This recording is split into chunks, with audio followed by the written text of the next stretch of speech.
A morte entrou no mundo por meio da queda do homem. Refiro-me à morte espiritual que separa o ser humano de Deus. Ela entrou através do pecado do primeiro homem. Continua entrando assim até o dia de hoje. A morte vem sempre por meio do pecado. Vejamos o que o apóstolo Paulo disse na carta aos Romanos, capítulo 5, verso 12. Pelo que, como por um homem entrou o pecado no mundo, e pelo pecado a morte, assim também a morte passou a todos os homens, porque todos pecaram. Primeiro, o apóstolo afirma que por um homem entrou o pecado no mundo, ou seja, Adão pecou introduzindo o pecado no mundo. Segundo, pelo pecado entrou no mundo a morte.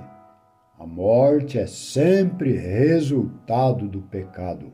Em terceiro lugar, o apóstolo ensina que a morte passou a todos os homens. Por quê? Porque todos pecaram. A morte não apenas atingiu ao homem, ou passou sobre todos os homens. Ela literalmente penetrou em todos os homens. Ela permeou o espírito, a alma e corpo de todos. Não existe parte do ser humano pela qual a morte não tenha passado. Portanto, é imperativo que o homem receba a vida de Deus. O caminho da salvação não pode ser o da reforma humana, que a morte é irreparável. Para que o homem seja salvo da morte, o pecado tem de ser castigado. É exatamente isso que a obra maravilhosa de salvação do Senhor Jesus realiza. A Bíblia afirma que o pagamento do pecado é a morte. Nem os animais, nem os anjos podem sofrer o castigo do pecado em lugar do homem. É o homem que peca em seu espírito, alma e corpo. Portanto, é ele que deve morrer. Somente um homem poderia fazer o pagamento da culpa pelo homem. Mas, porém, a morte de um homem qualquer não poderia pagar pelos pecados, pois o pecado faz parte da condição e natureza humana. Ou seja, isso é completamente impossível para o homem natural. Mas para Deus, todas as coisas são possíveis. Então o Senhor Jesus nasceu, não do poder daqui de baixo, nem do poder da carne, mas sim do poder do alto, não da vontade da carne, mas do Espírito Santo de Deus. O Senhor Jesus Cristo, ao vir a este mundo, ele tomou sobre si a natureza humana, para assim ser castigado no lugar da humanidade. Como ele jamais cometeu pecado por ter uma natureza humana santa, podia, por sua morte, cumprir a pena do pecado, ou seja, pagar pelos pecados, fazer a completa expiação pela humanidade pecaminosa. Ele morreu como nosso substituto, sofreu o castigo de todo o pecado e ofereceu a vida como resgate por muitos. Consequentemente, todo aquele que nele crer não será mais julgado. Evangelho de João 5, verso 24. O Senhor Jesus Cristo é eterno. Antes de vir ao mundo, ele já existia eternamente com o Pai. Todo o universo, todas as galáxias, todos os sistemas solares, todas as incontáveis estrelas, todos os planetas, todos os continentes da Terra, todos os mares e oceanos, todos os seres vivos no céu, na terra e debaixo das águas, tudo foi feito por meio do Senhor Jesus Cristo, e sem Ele, nada do que foi feito se fez. Ele é a palavra viva de Deus. Portanto, quando o Senhor Jesus Cristo, que é a palavra viva de Deus, quando o Verbo se fez carne, alcançou toda a carne, e assim como a transgressão de Adão representa a transgressão de toda a humanidade, assim também a obra de um só homem, Cristo Jesus, representa a obra de todos. É importantíssimo compreendermos a completa abrangência da obra de Cristo para que possamos entender a redenção. Uma pergunta a vocês: por que o pecado de um só homem, Adão, pode ser considerado o pecado de todos os homens do presente e do passado? Porque Adão é o cabeça da humanidade, através de quem todos nós, seres humanos, viemos a esse mundo. Semelhantemente, a obediência de um só homem, Cristo, torna-se a justiça de muitos, tanto do presente como do passado. É que Cristo constitui a cabeça de uma nova humanidade, a qual temos acesso e entrada por meio do novo nascimento. Porque o pecado de Adão é o pecado de todos, e porque o castigo que Cristo sofreu é considerado o castigo de todos? A resposta é simples, porque na ocasião em que Adão pecou, todos os homens, toda a humanidade ainda estavam presentes nele, em sua semente, ok? E porque o castigo que Cristo sofreu é considerado o castigo de todos, da mesma forma, quando Cristo foi castigado, todos os que vão ser regenerados estavam presentes nele. Desse modo, seu castigo é considerado como a punição de todos. E quem crer em Cristo Jesus e o aceitar, não será mais julgado. A humanidade deve ser castigada. Por isso, o Filho de Deus, o homem Jesus Cristo, sofreu lá na cruz pelos pecados do mundo, tanto em seu espírito como em sua alma e em seu corpo. Em primeiro lugar, vamos considerar um pouco sobre o seu sofrimento físico.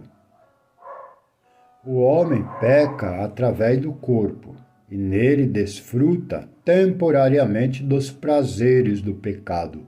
Consequentemente, o corpo deve ser objeto de punição. Quem pode avaliar os sofrimentos físicos do Senhor Jesus na cruz? Os sofrimentos de Cristo no corpo estão claramente profetizados nos textos messiânicos. Traspassaram-me as mãos e os pés. Salmo 22, verso 16. O profeta Zacarias se referiu a ele assim: aquele a quem traspassaram. Suas mãos, seus pés, sua fronte, seu lado, seu coração foram traspassados pelos homens, pela humanidade pecaminosa e em favor dela. Ele recebeu muitos ferimentos. Não foi apenas o seu corpo que sofreu, mas sua alma também. A alma é o elemento responsável pela nossa consciência pessoal. E antes da crucificação, deram a Cristo vinho misturado com mirra, como sedativo para aliviar a dor. Mas ele não aceitou, pois não queria perder os seus sentidos. A alma humana tem desfrutado dos prazeres do pecado em toda a sua plenitude. Por isso, o Senhor Jesus precisava sofrer a dor dos nossos pecados em sua alma santa. Ele preferiu beber o cálice que Deus lhe deu a beber o cálice que entorpece os sentidos. E como é vergonhoso o castigo da cruz! Ela era usada também para executar escravos fugitivos. Um escravo não tinha nem propriedades, nem direitos. Seu corpo pertencia ao seu dono. Portanto, poderia ser castigado na cruz mais vergonhosa.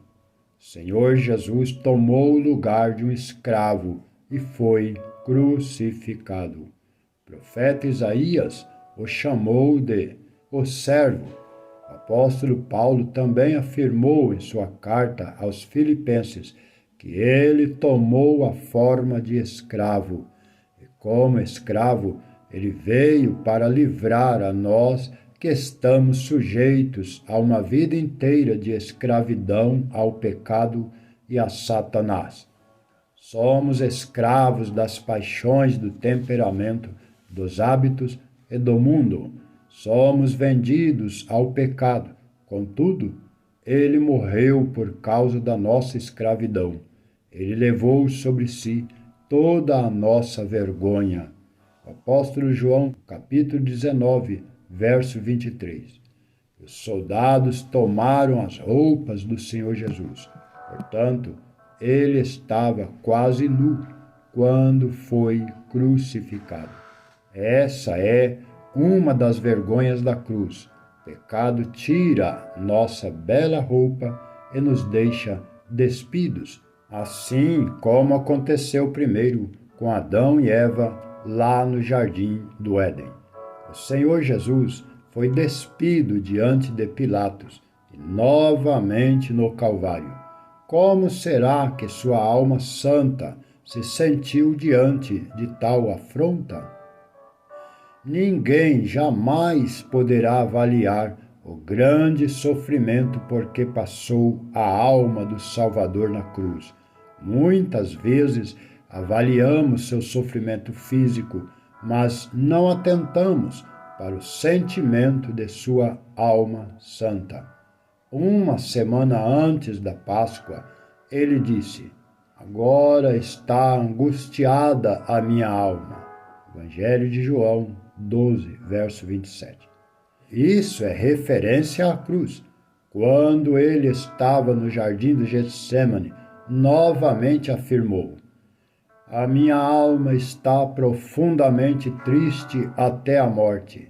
Mateus 26, verso 38.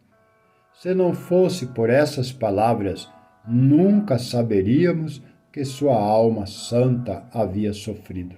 O profeta Isaías, no capítulo 53, diz que sua alma se tornou uma oferta pelo pecado e que ele derramou sua alma na morte. Jesus levou sobre si a maldição e a vergonha da cruz. Por isso, todo aquele que nele crê não será mais amaldiçoado nem envergonhado.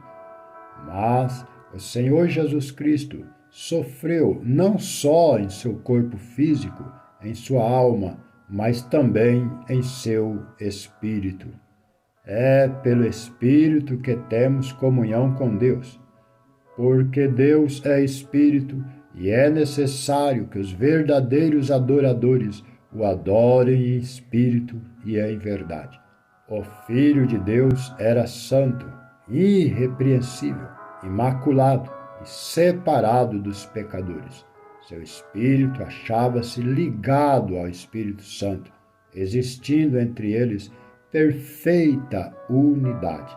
No seu espírito jamais ocorreu em nenhum momento sequer a perturbação e dúvida. pois ele gozava da presença permanente de Deus. Não sou eu só, porém eu e aquele que me enviou. E aquele que me enviou está comigo, afirmou o Senhor Jesus. Por essa razão, ele podia orar assim: Pai, graças te dou porque me ouviste. Aliás, eu sabia que sempre me ouves.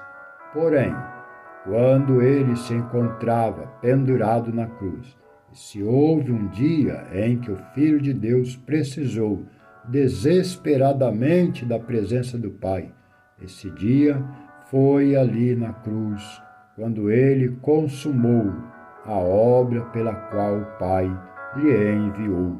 Seu espírito ficou separado de Deus, por isso ele clamou: Deus meu, por que me desamparaste? Mateus 27, verso 46. Ele sentiu a solidão, o abandono e a separação de modo grandiosamente intenso. O Filho estava se submetendo e obedecendo à voz de Deus, o Pai. Porém, naquele momento, ele foi abandonado, não por sua causa, mas por causa de outros. O pecado afeta profundamente o espírito. O Filho de Deus, apesar de sua santidade absoluta, teve de ser afastado do Pai. Por quê? Porque levou o pecado de todos. A verdade é que antes de vir ao mundo, desde a eternidade, Cristo Jesus viveu esta realidade. Eu e o Pai somos um. João 10, verso 30. E mesmo durante os dias da sua peregrinação terrena, ele experimentou essa união. Nada o afastou de Deus. Só o pecado podia promover essa separação.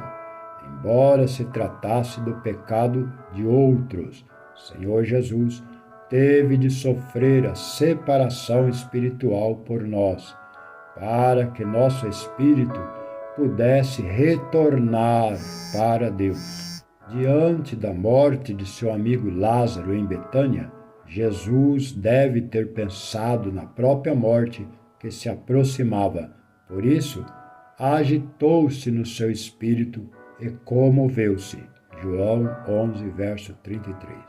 Quando anunciou que seria traído e morreria na cruz, novamente angustiou-se Jesus em espírito.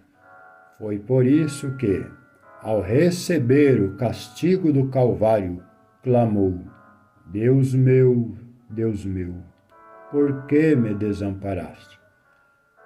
Conforme está escrito também no Salmo 22, lembro-me de Deus e passo a gemer. Medito e me desfalece o espírito. Seu espírito se separou do Espírito de Deus, por isso ausentou-se dele o poderoso conforto do Espírito Santo. Ele também suspirou. Derramei-me como água, e todos os meus ossos se desconjuntaram. Meu coração fez-se como cera, derreteu-se dentro de mim. Secou-se o meu vigor, como caco de barro, e a língua se me apega ao céu da boca. Assim me deitas no pó da morte. Salmo 22, verso 14 e 15. O Espírito de Deus o abandonou. Além disso, o espírito maligno de Satanás escarneceu dele. Não te distancies de mim, não há quem me acuda. Muitos touros me cercam, fortes touros de Bazã me rodeiam. Contra mim abrem a boca, como faz o leão que despedaça e ruge. Salmo 22, verso 11 ao 13. Seu espírito sofreu o abandono de Deus e, ao mesmo tempo em que resistia ao escárnio do inimigo, o espírito do homem de tal modo se separou de Deus, exaltou-se a si mesmo e seguiu o maligno, que precisa ser totalmente quebrado para não resistir mais a Deus, nem permanecer aliado ao inimigo. Senhor Jesus Cristo tornou-se pecado em nosso lugar. Quando Deus proferiu juízo sobre toda a humanidade ímpia, sua condição humana e santa foi completamente esmagada. Abandonado por Deus, Cristo sofreu a dor mais amarga do pecado, suportando em trevas a ira punitiva de Deus sobre a malignidade do pecado. Sem o sustento do amor divino e sem a luz do rosto do Senhor, Deus se afasta do homem por causa do pecado. Nossa condição humana pecaminosa foi totalmente castigada no homem imaculado que foi o nosso Senhor Jesus. Nele, o homem santo obteve a vitória.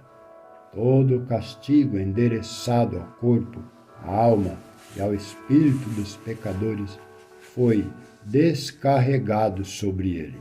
Portanto, Jesus é o nosso representante. Pela fé, estamos unidos a ele. Sua morte é considerada como nossa morte, e seu castigo como nossa punição. Nosso espírito, alma e corpo foram totalmente julgados, castigados nele.